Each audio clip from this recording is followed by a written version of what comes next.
Ladies and gentlemen, welcome back to the channel. Keith here from Come On The Hoops. If this is your first time coming across the channel, please do subscribe.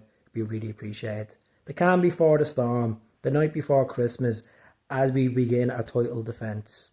As we're going for 4 in a row, as we're going for 55, as we're going for the treble, as we're going to make a statement in Europe this season. Brendan the boys. Lots of work to be done over the next 4 weeks to get the right players in the door. I've repeatedly talked about Idah's situation on the channel. Is he going to become a Celtic player? Is he going to be a second bid put? Is it a case that we'll see him back in a permanent base like Paolo Bernardo?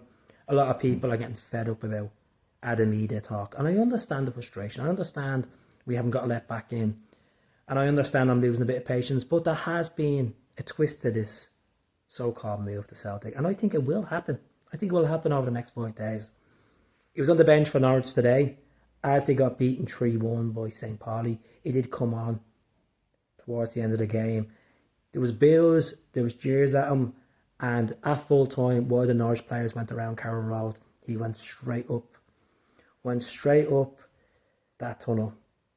And that just shows a guy that's been at that club since 2018, played over 125 games in competitive football, scored 18 goals, is on his way out. He's a third choice striker at Norwich.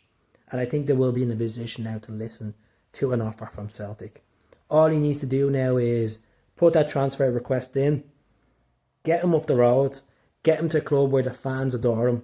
Look, I'm sure he had a good couple of times on Norwich. Obviously, getting promoted to the Premier League a couple of times, but he's a third choice striker. It doesn't seem like he's going to be a part of that team. If the fans are turning on him because of missing that pre-season to Austria, where he still has his connections with Celtic, where he's still in the WhatsApp, if his heart's not in it, he should move. He should move to a club where he's going to be adored, where he can play Champions League football, where he knows the teammates, where he's still in that WhatsApp group, and where it could just be upwards and upwards. At the end of the day, he's 23 years of age, he's a lot to learn in the game, and the Championship is a fantastic league. Norwich is a fantastic club, but Celtic are twice the club as Norwich City. No disrespect to them. They are a fantastic club, but I think it's time for him to move up the road. I think it's time for Celtic, most of all, to take the finger out and put the second bid in. Put the bid in 5.5 million, go an extra million, and if Norwich bluff it back, go back with a final bid of 6 million, and that's it. If they don't accept that, and we don't get him in the door, we move on from this so-called talk of Idah. We move on to bigger targets, and maybe a striker of Morosky, or Tommy Conway, if he doesn't go to Middlesbrough. Someone out there that has calibre, because we're going to need ammunition.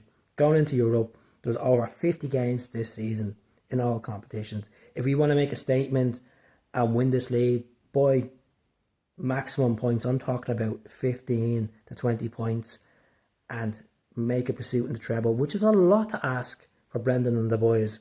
We need to go out there and put the resources in. You know, what you invest will come back out. And that means with results. That means with good mentality. That means we're playing the Celtic way. So let's see what happens with Idah over the next couple of days.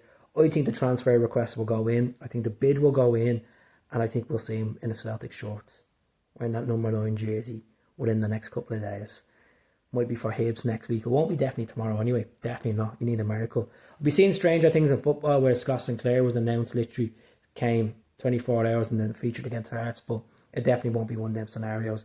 Get him up the roads, get him up from Norfolk into Glasgow, get him in the green and white, and even he can wear that yellow jersey, so you won't be missing Norwich too much. I'm sure he won't be missing the fans after being booed today, but that's really it, folks. Do subscribe to the channel. I'll speak to you all soon. Hail, hail.